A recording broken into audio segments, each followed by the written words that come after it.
Good neighbour to bank on Kodungallur town cooperative bank. 17 ബ്രാഞ്ചുകളിലും anywhere banking സംവിധാനം. സഹകരണ മേഖലയിലെ റിസർവ് ബാങ്ക് ലൈസൻസ് ഉള്ള കൊടുങ്ങല്ലൂരിലെ ഏക കോഓപ്പറേറ്റീവ് ബാങ്ക് എന്ന ബഹുമതിയും KTC ബാങ്കിന് സ്വന്തം. Good neighbour to bank on Kodungallur town cooperative bank.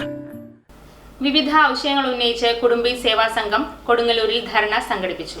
തൊഴിൽ സംവരണം അനുവദിക്കുക, വിദ്യാഭ്യാസ ആനുകൂല്യങ്ങൾ യഥാസമയം ലഭ്യമാക്കുക, അർഹതപ്പെട്ട അവകാശങ്ങൾ നിലനിർത്തുക എന്നീ വിഷയങ്ങൾ ഉന്നയിച്ചാണ് കുടുംബി സേവാ സംഘം സംസ്ഥാന ഭരണസമിതിയുടെ നേതൃത്വത്തിൽ കേരളത്തിലെ വിവിധ താലൂക്ക് മേഖലയിൽ നടത്തുന്ന ധർണയുടെ ഭാഗമായി കൊടുങ്ങല്ലൂരിൽ ധർണ നടത്തിയത്.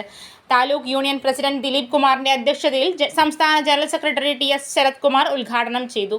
Vice president CL Vijayan, taluk state secretary TM Rajan, Ravikumar, secretary AB Manu master, Yuvajana Sangham സംസ്ഥാന general secretary PR Jinesh, board മെമ്പർമാർ KG Praveen, AP Santhosh, Ravinath K, MM Baiju, OP Hariharan, Kudumbi Mahila Seva Sangham taluk union president Ajitha Sivaraman, secretary Dhanya Baiju എന്നിവർ സംസാരിച്ചു.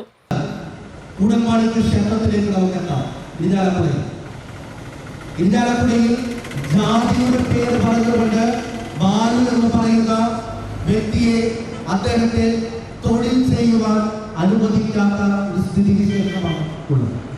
അദ്ദേഹം ജോലി രാജിവെച്ച് പോവുകയുണ്ടായി. ഇതെല്ലാം അറിഞ്ഞിട്ടുണ്ട്. എന്താ പറയുന്നത്? ബാലു എന്ന് പറയുന്നത് ഒരു ഈഴവനാണ്.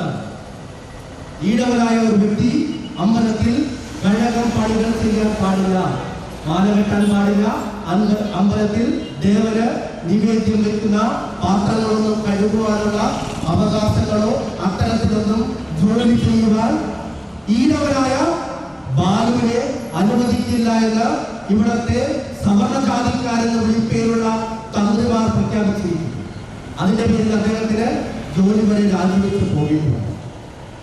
അപ്പോൾ ഇന്നത്തെ നാട്ടിൽ, ഇന്ന് കേരള സംസ്ഥാനത്തിൽ പണ്ട് നൂറ്റാണ്ടുകൾക്ക് മുൻപേ തന്നെ ജാതിയും സമുദായത്തിന്റെ പേരിലെല്ലാം വേർതിരിവുകൾ ഉണ്ടായിരുന്നെങ്കിലും അതെല്ലാം നവോത്ഥാനത്തിലൂടെയൊക്കെ മാറ്റിയെടുത്തു എന്ന് പറയുമ്പോഴും നമ്മളെല്ലാം നമ്മുടെ നിറത്തിന്റെ പേരിലും നമ്മൾ സംസാരിക്കുന്ന ഭാഷയുടെ പേരിലുമെല്ലാം നമ്മൾ ചെയ്യുന്ന തൊഴിലിന്റെ പേരിലുമെല്ലാം ഓരോ വിഭാഗങ്ങളായി തിരിച്ചുകൊണ്ട് ആ വിഭാഗങ്ങളെ ഓരോ ജാതി പേരുകൾ വിളിച്ചുകൊണ്ട് ഓരോ സമുദായ പേരുകൾ നൽകിക്കൊണ്ട് ആ സമുദായത്തിൽ പെടുന്നവർ ആ ജാതി